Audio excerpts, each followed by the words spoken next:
Welcome to the News9 Plus Show on the world's first news and current affairs OTT platform, News9 Plus. In the last 2 months, Prime Minister Modi has covered over 48,000 kilometers traveling across the country. He's addressed poll rallies, inaugurated projects.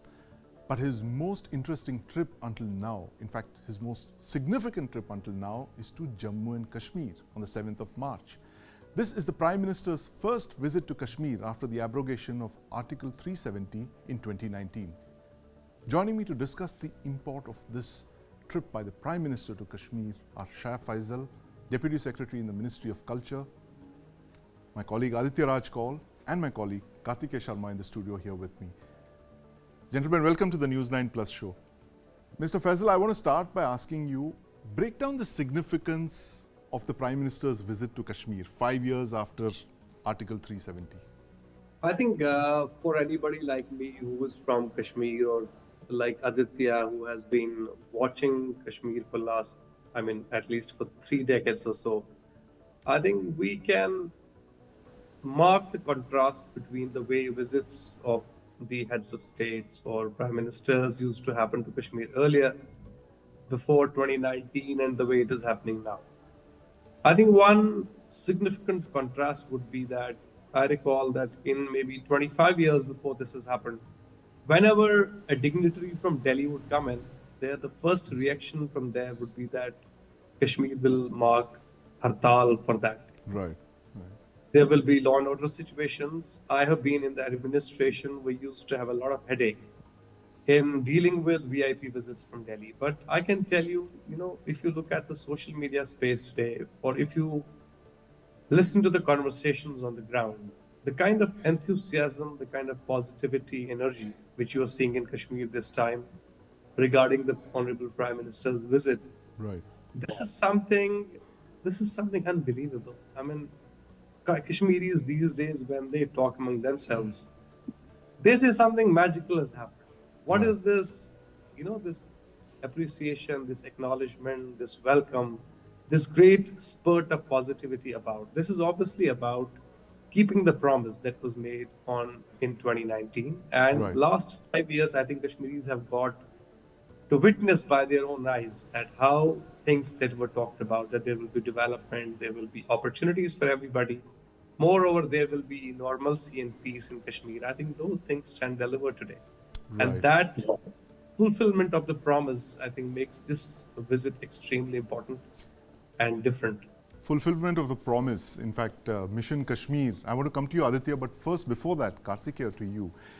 2019, the Prime Minister made a very significant statement. He said that Kashmir could return to normalcy based on the Vajpayee formula of Kashmiriyat, Jamhuriyat and Insaniyat.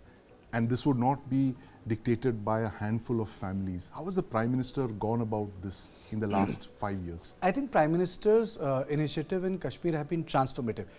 We have to evaluate Prime Minister Modi's efforts through 3 different lenses. One is political lens. Political lens, I would say it's the revocation of Article 370. Right. Which is a story of integration, which is a story of empowerment, which is a story of administrative and economic reforms. Yes. In this, there is another sub-story which is to break down the politics of exclusivism, Right. which ties down to the 3 political families or 4 Right. political families in Kashmir. The only thing that has not happened right now is that the new middle class which is there, which wants to take the reins of power, has not been able to Yes. fully express itself in elections. Right. So electorally, I think the families are still important, but socially, culturally, politically, I think things have moved. The second dimension is, which I think is the most important, is the sort of micro development that has taken place in Yes. Kashmir. Imagine Srinagar as a smart city. Yeah. Imagine apartments being built. Yes. When you go to Srinagar or Srinagar highway, whereby the large population which is there is, getting a place, because it used to be, people used to say everyone has a house in Kashmir. Yes. But that's, you can't afford to take that as a privilege with the population expanding. And the third and the foremost thing which I would say is the story of entrepreneurship. Right. Like if you go to Pulwama or you go to the Orange Orchard, Yes. or the sort of business activity which is taking place in Srinagar, have been completely transformative at a social level. Yes. So that is number two.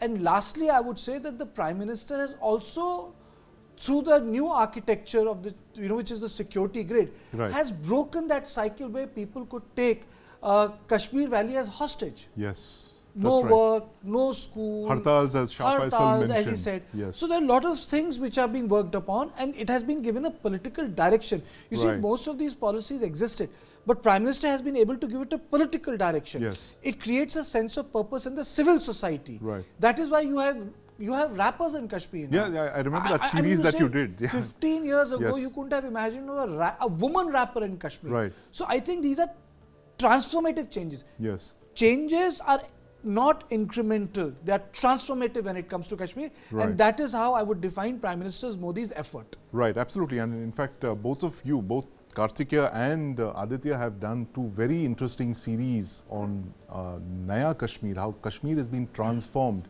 since 2019, mentioning exactly these points that Kartikeya raised about how civil society has kind of risen up to this challenge of peace and stability. But Aditya, you've been tracking Kashmir very closely now for decades. What can the Valley hope from Prime Minister Modi's visit now? What's the blueprint that you think that he's going to roll out when he visits tomorrow? Sandeep, practically speaking, sky is the limit. Because for decades now, just like Shah Faesal mentioned, we as Kashmiris have observed a lot of politicians from New Yes. Delhi and from Srinagar. A lot of promises have been made. The National Conference said autonomy will be done. Right. At the same time, the PDP said self-rule would be done. BJP Yes. for decades said Article 370 would be abrogated. Right. When I heard for the first time in the middle of 2019 Yeah. that Article 370 could actually go, Yes. it was unbelievable for me. Right. I almost laughed. Yes. But Prime Minister Narendra Modi has walked the talk. Right. He's made it happen. Right. So it's a realistic expectation that development, Yes. road to recovery, road to peace is something that will transform Kashmir. Yes, it cannot happen overnight. But in the last 5 years, the kind of changes that we have witnessed, the biggest of all, the separatism backbone being broken completely, Yes. which had caused the hartals that Shah Faesal mentioned, that every time Prime Minister used to visit, Yes. every time there was a high-level delegation visit, there used to be a hartal. Lal Right. Chowk used to be closed down.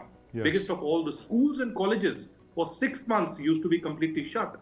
We Right. don't see any kind of those hartals for the last 5 years. We don't see internet being shut down in the last Right. 5 years. So there is relative peace. Yes, terrorism cannot end. But Right. if you actually notice and study the terrorism graph, it has drastically reduced. At the same time, development is something that the BJP and the government has been talking about. Right. Same with Lieutenant Governor Manoj Sinha as well, who has been helming the affairs over the last few years. We are seeing a lot of infrastructure projects, railway Yes. projects, a lot of developments that are taking place. In fact, this time around, the Prime Minister's statement that has just come from the Prime Minister's office a few minutes ago says that different projects worth 5,000 crores Yes. would be announced during his visit on 7th of March. So I think there's a paradigm shift that the government has brought in the Kashmir Valley, and this shift can only be marked and reflected when society actually experiences it.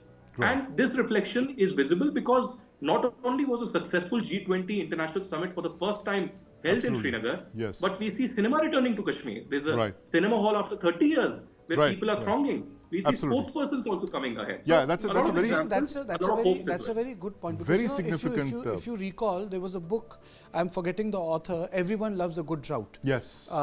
So it's taking off from there, everyone loved the security deadlock there. Yeah. Because people benefited. You're talking of P. Sainath's book. Yes, P. Sainath's book. Yeah. So taking an analogy, everyone loved the crisis there. Right. Because crisis led to profit. Yes. Everyone loved the problems there because it led to a different sort of an employment. Right, absolutely. So The PM crisis economy. So to say PM has broken the back of that political economy. Yes. That is where the Kashmiri Renaissance is happening. In fact, Kartikeya, let's quickly look in at that story that Aditya mentioned on cinema returning to Kashmir and why it's such a big deal. Let's take a look.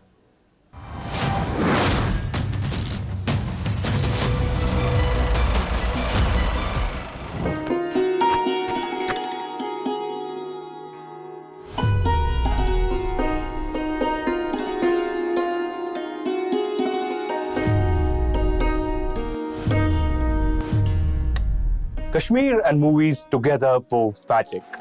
a magic that gave us Shammi Kapoor and Sharmila Tagore's Kashmir Ki Kali in 1964, Jangli in 1961, Roti, Daag, Kabhi Kabhi, Bobby, Janwar, as well as Bemisal.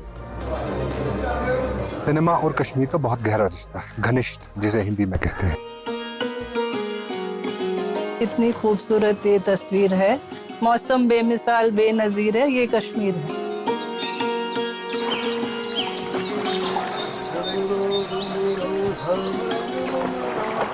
This was a love letter across the Dal Lake, the snow-capped mountains of Gulmarg, the majestic Chinars, and the beauty of Pahalgam. This was Kashmir in all its glory in 70 mm silver screens across India and the world.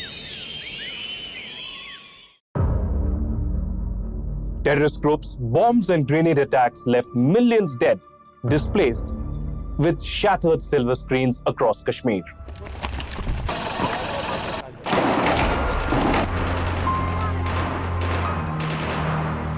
10 अप्रैल 1993 की बात है जब ये इलाका सब जल गया।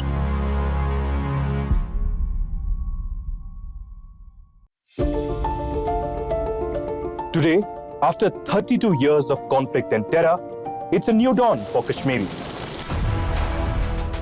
The first multiplex in the valley, Inox, has risen from the ashes of the cinemas lost to rekindle the same love of Kashmir and its cinema halls in a young generation that has never had the movie watching experience in a theatre.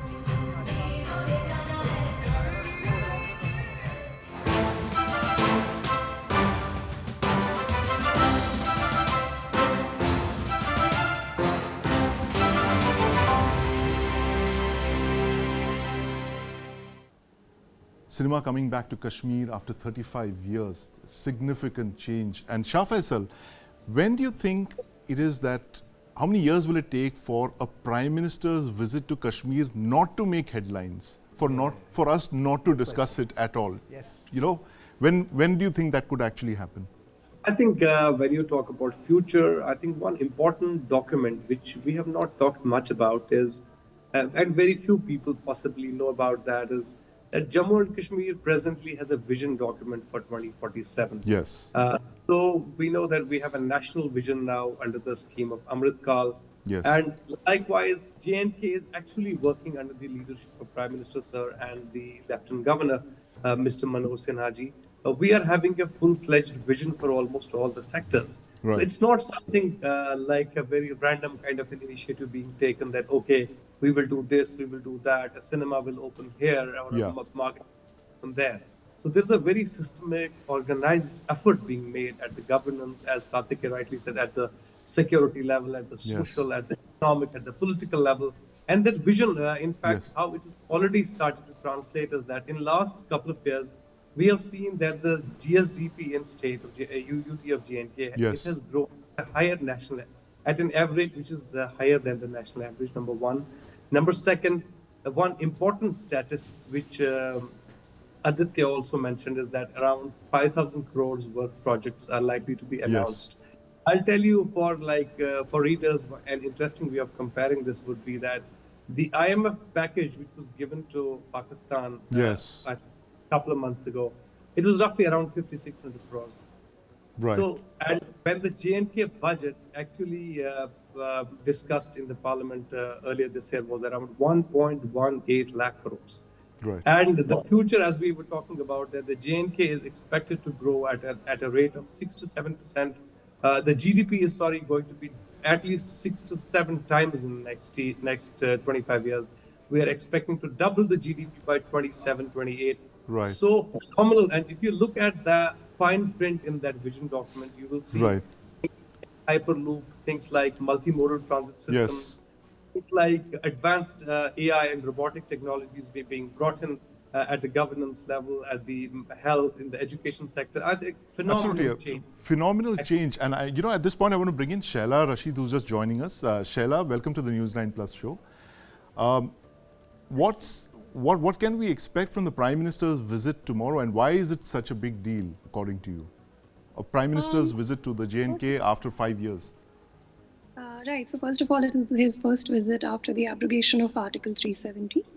And as I think all of us have mentioned, there is a sea change in the ground situation over here. So I'm here on the ground, I'm interacting with the youth, I'm interacting with people of all kinds. And you won't believe that, the biggest issue right now is that we do not have a venue which can actually accommodate all the people who want to join. And as a result, the event will be held at one place, at one stadium. Right. And it will be streamed at another stadium. So actually, we don't have a place to host all the people. We're hearing numbers about 1 lakh people, and which is why Bakshi Stadium has been chosen for the Prime Minister's rally. But even if we had like a venue of like 2 lakh, which Right. could host 2 lakh people right now, I think that the excitement is such. Yes. Because at this point, it is not so much about. I mean, of course, whenever a Prime Minister visits, Yes. it is always like there will be some kind of package, there will be some kind of announcement. Sure, all of that is there. But at this point, it's about who he is and what he represents Yes. for the region of, an era of peace and development and prosperity. And youth can now, sort of move away from the conflict of the burden of the conflict. Yes. And they can actually also just think about their personal development, Right. their job, their future, what are their dreams. So I think that is the biggest development. Of course, I mean, all the developmental initiatives and everything, the railway linkage, the Vande Bharat train, everything, all of that is of course there. Yes. But it's also about who he is and what he represents to the people. There was a woman who just put out a video and she said that I want to meet the PM and I want to जैसे दूल्हे को वो माला पहनाते हैं तो उन्होंने कहा मैं 1 लाख रुपए की माला पहनाऊंगी मोदी जी को. तो इस तरह का उत्साह जो सेंटिमेंट है वो it is beyond the package and developmental. It's beyond the package. Certainly it is. And in fact, Kartikeya, I would say that if you analyze the writings on Kashmir last 30-40 years, yeah. It was like two destinies. I think what Prime Minister has done is about a shared destiny. Yes. Or a common destiny. Right. Sajha Virasat. The whole idea that these two places are of different destinies has been obliterated. But I think there is one challenge, and I must say this. I don't want Aditya to say this because I don't think it's Aditya's responsibility. Right. As a citizen of this country, Yeah. I should say this. What people say when Parsis came to India, Yes. they are like what sugar is to the milk. I Right. think Kashmiri Pandits, that's what Kashmiri Pandits are to the valley. They're Right. sugar to the milk. I think the biggest challenge, and I say it from the bottom of my heart, and Shah Faesal can come to it, is at the societal level that the Pandits go back Yeah. and they don't need camps. Right. Pandits go back and they don't require settlements. Absolutely. The integration of Pandits when it happens in whatever numbers, Right. where they can just work freely there, not go back as tourists Right. or people talking about a past or memories of food and the flowers and the Right. valleys and Absolutely. the breeze and the water. But as a lived reality, then I would say that the Naya Kashmir would finally arrive. Absolutely. This, That's a I very cannot important conceive point. of this Naya Yes. Kashmir without Pandits being integrated. Right. In various world communities from Rwanda to South Africa, at certain levels of reconciliation have been reached. Yes. But this happens at a societal level. Very and important for point. me, Yes. you cannot forget that. You cannot. Right. Everything is good. I can clap and I can say, good job done. Yes. But it is incomplete. वो नासूर तभी घटेगा Yes. जब ये लोग वापस घाटी में जाएंगे. Right. I just want to break here for. And I'm saying this because I'm not a Kashmiri Pandit. Yes. And it's not responsibility I'm of the going to Kashmiri ask Pandits to say Aditya this that again and Shehla again. that as well. But let's listen into what J&K LG Manoj Sinha said at the TV9 Global Summit last week on the grant of statehood to J&K. एक बदलाव और लोग चाहते हैं कश्मीर में और खासकर political पार्टियां चुनाव को लेकर क्या तैयारियां हैं उसकी स्टेटहुड को लेकर क्या तैयारियां हैं मुझे लगता है कि इसमें किसी को कंफ्यूजन नहीं है देश के गृह मंत्री श्री अमित शाह जी ने जब पार्लियामेंट में धारा 370 और 35 से हटाने का प्रस्ताव रखा था उसी समय उन्होंने 3 बातें कही थी एक पहली बात उन्होंने कही थी कि असेंबली की सीटें बढ़ रही हैं तो उनकी बाउंड्री कौन तय करेगा निश्चित रूप से डिलिमिटेशन कमीशन बना जस्टिस रंजना देसाई की अध्यक्षता में उसने काफ़ी मेहनत करके डिलिमिटेशन का काम पूरा कर दिया डिलिमिटेशन के बाद अब 2018 की वोटर लिस्ट पर तो चुनाव नहीं होता नई वोटर लिस्ट बननी थी, 5 साल में बहुत सारे यंग वोटर्स बने थे, वो काम पूरा हो गया। लोकसभा के चुनाव होने जा रहे हैं, 12 तारीख को full election commission Jammu Kashmir आ रहा है। तो गृहमंत्री जी ने 2 बात कही थी, डिलिमिटेशन फर्स्ट, इलेक्शन सेकंड, और तीसरी बात कही कि स्टेटहुड एट अप्रोप्रिएट टाइम, और वही एफिडेविट भारत सरकार ने देश की सर्वोच्च न्यायालय में भी दिया है। तो मैं समझता हूं कि लोकसभा के चुनाव देश के चुनाव के साथ होने जा रहे हैं। सितंबर के पहले सितंबर तक विधानसभा के चुनाव हो जाएंगे, और जब उचित समय आएगा तो स्टेटहुड भी भारत सरकार देगी। आप ये कह रहे हैं कि सितंबर तक वहां पर चुनाव हो जाएंगे? हम नहीं कह रहे हैं, ये हमने एफिडेविट दिया हुआ है सुप्रीम कोर्ट में, सुप्रीम कोर्ट ने भी कहा तो होंगे ही निश्चित, सितंबर तक एकदम निश्चित रूप से। स्टेटहुड की कोई टाइमलाइन? लेकिन एक बात मैं कहना चाहता हूं कि ये काम इलेक्शन कमीशन का है जी, तो इलेक्शन कमीशन जब भी निर्देश देगा हम चुनाव कराने के लिए तैयार हैं। स्टेटहुड की कोई टाइमलाइन देना चाहेंगे आप? Eight appropriate time. Okay, eight appropriate time, very well said. Kashmiri पंडितों को बसाने को लेकर बहुत वहां पर आपकी सरकार का एक बहुत फ्लैगशिप प्रोग्राम है, और कश्मीरी पंडित दोबारा 370 हटाने के बाद एक नंबर कोई दे सके, उपराज्यपाल मनोज सिन्हा जी, कितने बसाए गए और कितने गैर कश्मीरियों ने, क्योंकि कहा गया है कि कश्मीर में अब कोई भी जाके जमीन खरीद सकता है, तो कितने गैर कश्मीरियों ने वहां जमीन खरीदी या वहां कश्मीर में रह रहे हैं? इसको 2 तरह से समझिए कि 90 के दशक में बड़ी संख्या में कश्मीरी पंडित और भी लोग कश्मीर घाटी से निकल गए, आकर के जम्मू और देश के दूसरे हिस्सों में बसे। भारत सरकार ने जो रिहेबिलिटेशन पैकेज बनाया उसमें क्या क्या चीजें रखी? एक, मनमोहन सिंह जी की सरकार के समय 3000 नौकरियां और 3000 घर उनके लिए वैली में। फिर मोदी जी जब प्रधानमंत्री हुए तो एक दूसरा 3000 नौकरी और 3000 घर। दुर्भाग्य की बात यह थी कि ये पद भरे नहीं जाते थे और जमीन नहीं उपलब्ध है इस नाम पर घर बनाए नहीं जाते थे। आज मैं ये कहना चाहता हूं कि 6000 के 6000 पद 23 को छोड़ करके सारे भर दिए गए थे। अभी कुछ लोग और अच्छी नौकरी पा गए हैं तो रिजाइन कर दिए। 250 पद रिक्त हैं जिनका विज्ञापन हम 10 दिन में निकालने जा रहे हैं। 6000 घरों के लिए जमीन उपलब्ध करा दी गई, 2500 से ज़्यादा घर बन करके तैयार हो गए हैं और मैं कहना चाहता हूं कि अगले साल सारे घर बन जाएं।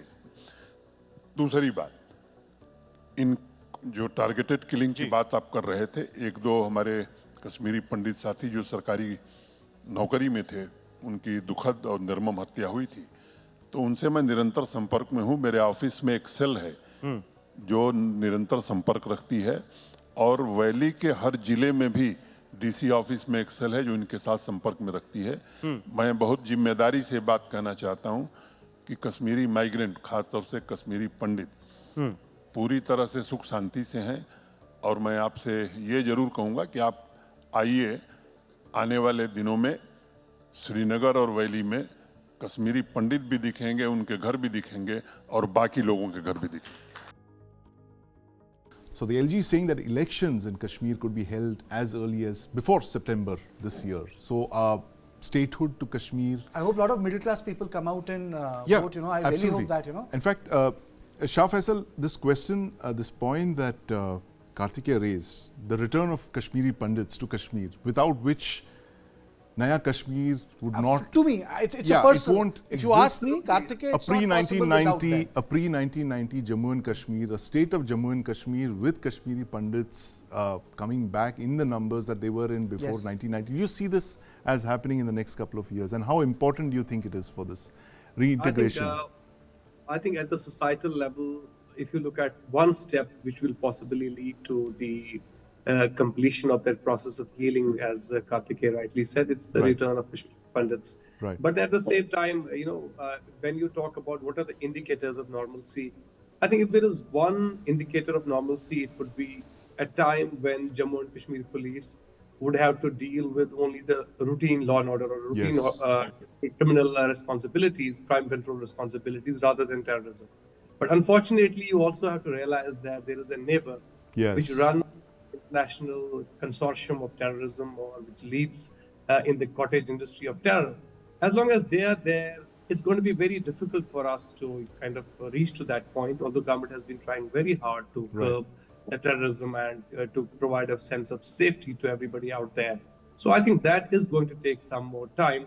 But I definitely want to agree with Kartikeya that the only parameter of restoration of normalcy is going to be when the Pandits can very safely and respectfully return to their homes and live as normal citizens of the UT of Jammu and Kashmir. Right, absolutely. In fact, Shehla, I'm going to ask you this question. Do you see this happening, and how critical is it for the return of Pandits to say that this is the Jammu and Kashmir that we had before 1990? I think that if we had to set various bars and parameters for normalcy and for peace, this would be at the highest level, I suppose. Yes. This would be the threshold for normalcy. So inshallah, I hope that at some point in the future, we do reach this point. But, you know, as the panelist before me also mentioned, we have a mischievous neighbor, you know, in our vicinity. And you know that, you know, targeted killings and all of that, that continues to happen.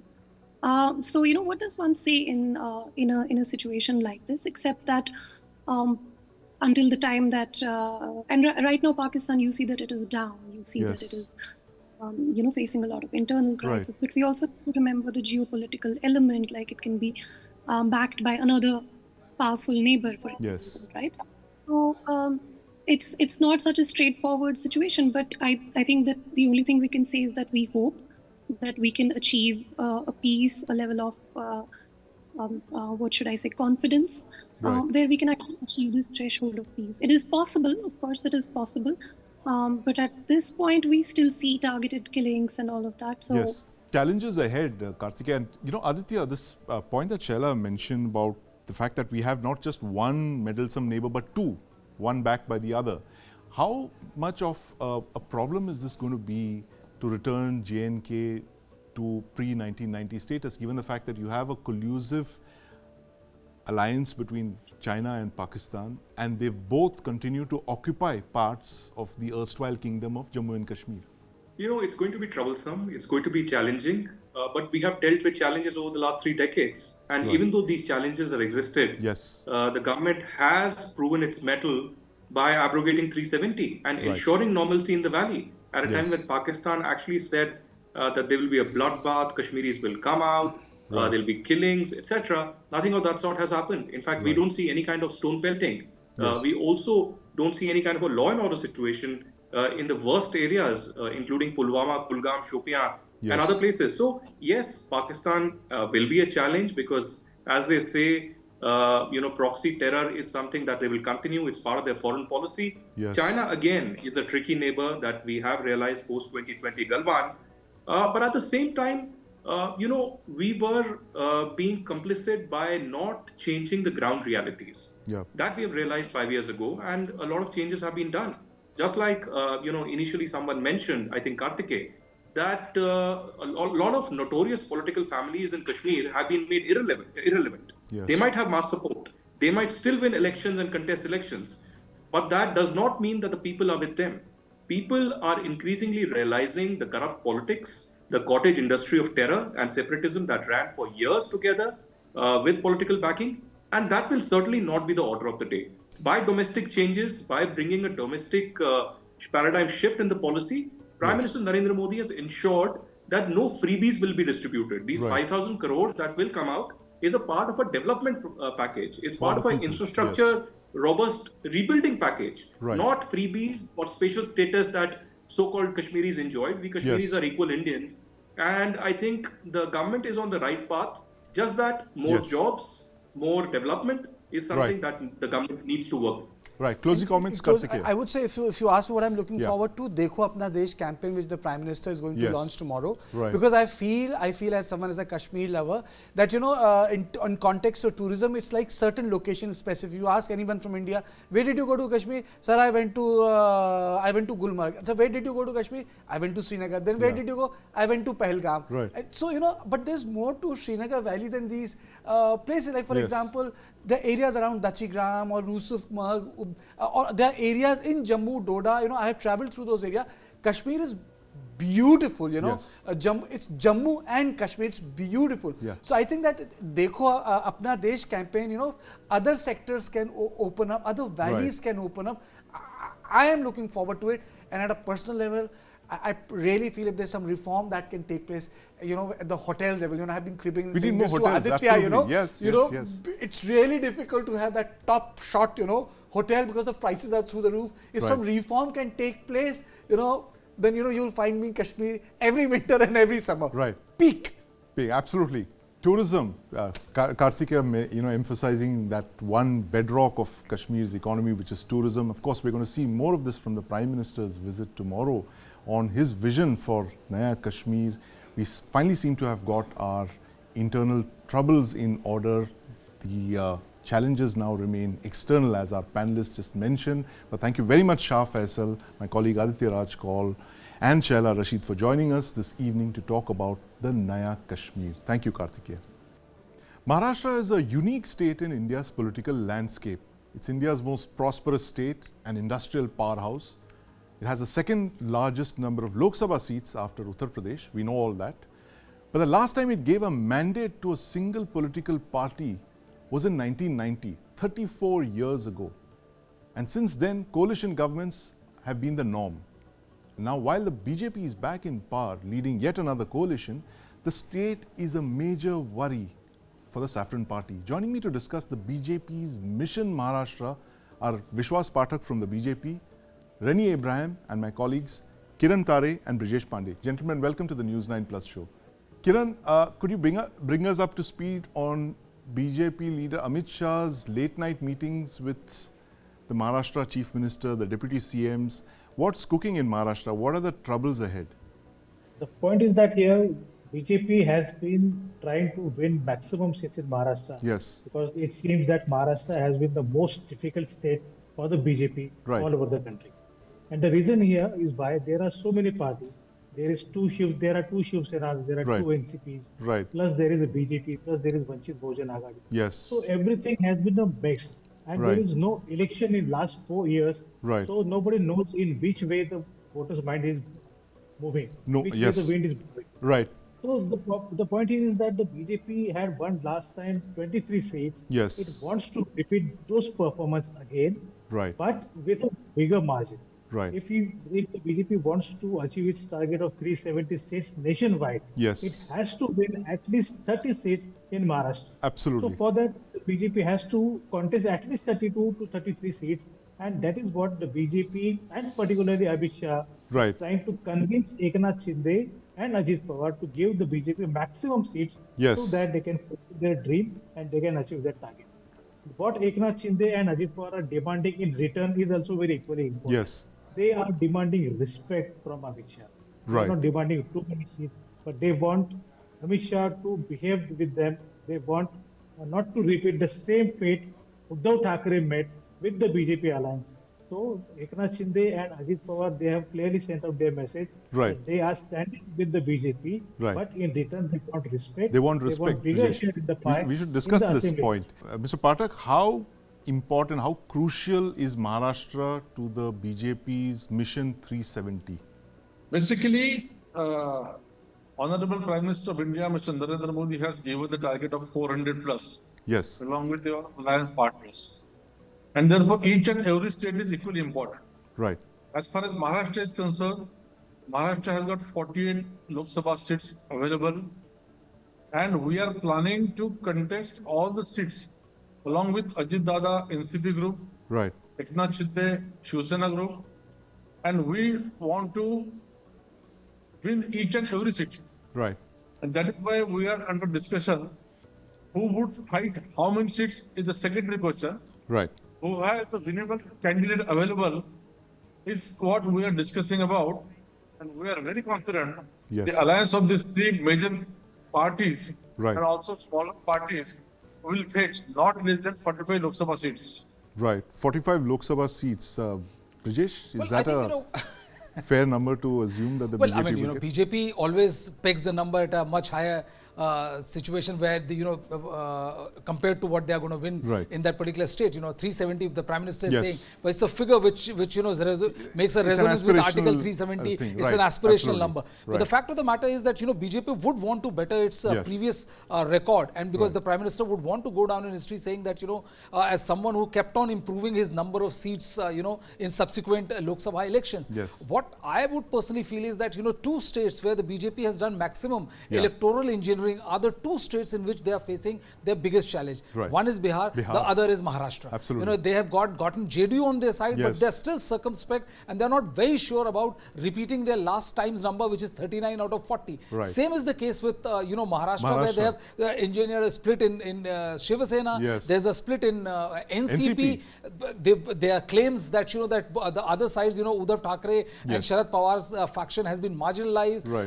There's all is not well within the Congress party. We saw high-profile shifts to exits to either Eknath Shinde group and all. But despite that, irrespective of what is being said, they're still not very sure of how they're going to win. And if they want to better their previous record, they have to make they have to win much more number of seats in Maharashtra, and they have to repeat their performance in the state of Bihar if they really want to get more than 300 seats. Interesting that you should mention Bihar, because Brijesh, I was just looking at the figures that the last time there was a single party majority in Bihar was in 1995.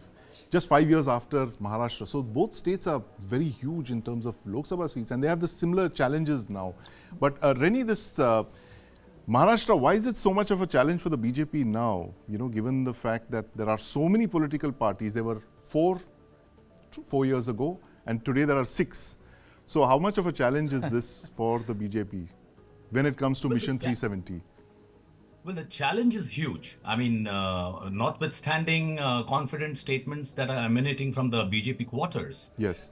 But if I may add to what Kiran said, there is a third faction after Ashok Chavan has moved out of the Congress party to the BJP as well. And it is quite well known that there are around 8 Congress MLAs who are just waiting for the right cue to follow suit. So effectively, therefore, there are 3 formations that are fighting each other. The Congress having 2, the NCP having 2, and the Shiv Sena having 2. So that has all been part of the political design that the BJP has. And the very fact that it's a huge challenge is clearly evident, since the BJP is aiming to contest elections of the Lok Sabha in Maharashtra by fielding 28 to 30 BJP candidates, but is not going to stop at that. As per what I have been able to find out, they intend to also field candidates, BJP candidates, through the Eknath Shinde faction and even Ajit Pawar's faction of the NCP. You saw an example of this in the Rajya Sabha elections when Milind Deora, who is a well-known BJP supporter, was elected to the Rajya Sabha through the Eknath Shinde quota of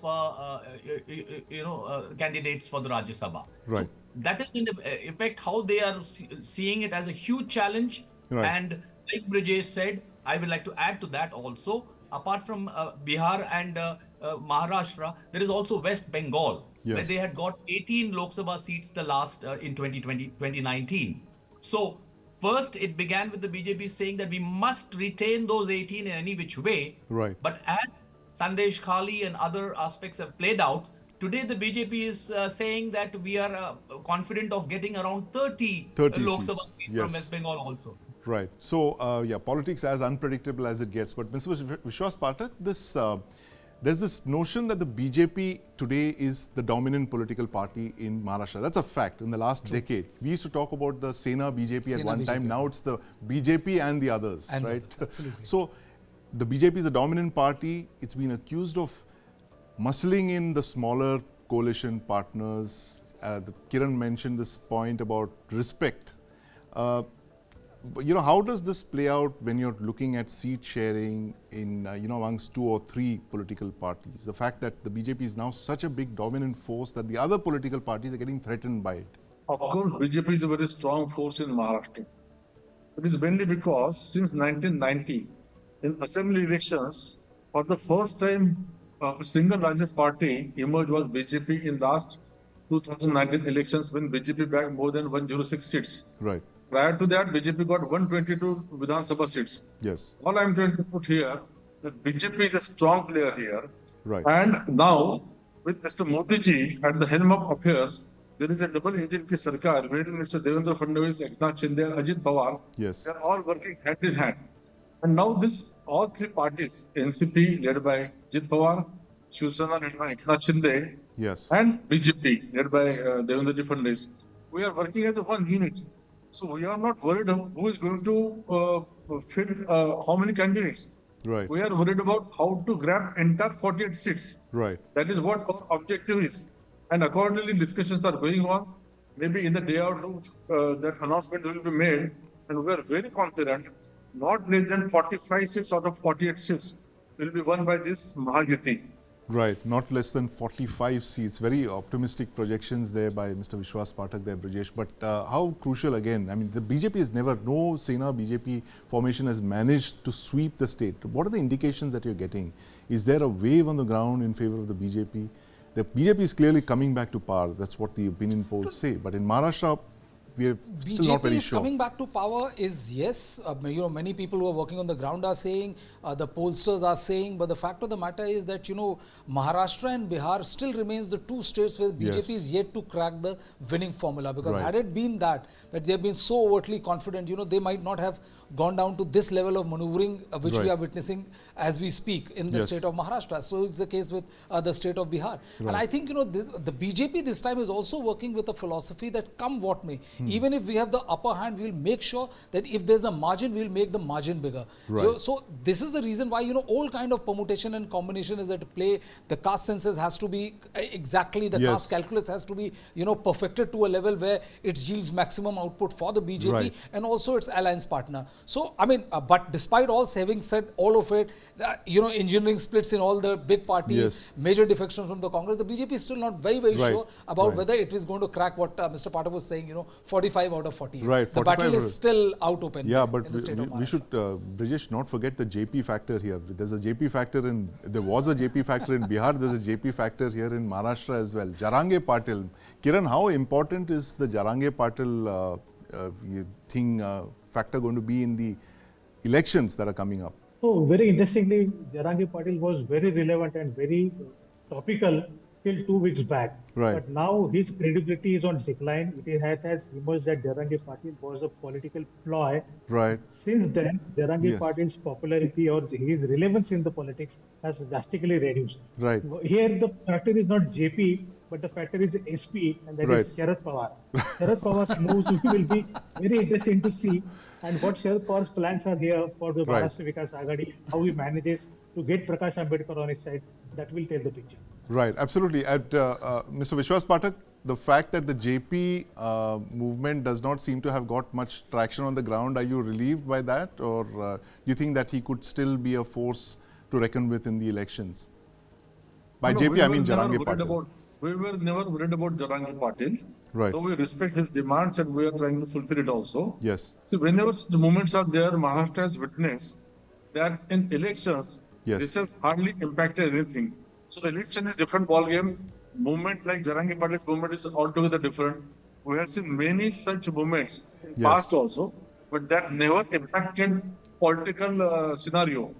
So we are not worried about Jarange Patil. We are poised to get more than 45 seats in this document. Right, absolutely. And Reni, closing comments from you. Kiran and me were in fact speaking a few weeks back where we were, debating whether Jarange Patil would meet the fate of Hardik Patel. And this is exactly what seems to have played out here. Do you see the Maratha factor playing an important role in the Lok Sabha elections? Well, for one, people in the BJP itself confess that the Jarange Patil Andolan that has, blown up has a tremendous groundswell of support among the Maratha community, which is a huge component of the voter base in Maharashtra. So it cannot be denied. But like Kiran pointed out, they have been able to expose certain political leanings that JP himself, as you call him, may have, and to to what extent it erodes his credibility is anybody's game. But quickly, I will just say one thing, that the real test here is about candidates with a winnable equation. So whether any of these formations has got adequate number of winning candidates, as a, today it is very clear for a Lok Sabha seat, it is anywhere between rupees 15 crore to 50 crore. That is the spend that is required for the Lok Sabha seat, each seat. So one, they need candidates who are winnable. Two, they need funding. And that is the biggest challenge that opposition formations are facing today in terms of having finances to fund this Lok Sabha elections. Winnability and funds, and all of this matters in one of India's most significant politically important states, significant political states like Maharashtra, and that is why the BJP's Mission Maharashtra assumes significance in the light of a 370 seat target set for the BJP by Prime Minister Modi. And I'd like to thank my co-panelists, Mr. Vishwas Pathak, Rani Abraham, my colleague Kiran Tare from Mumbai, and Brijesh for joining us today on the Mission Maharashtra for the BJP.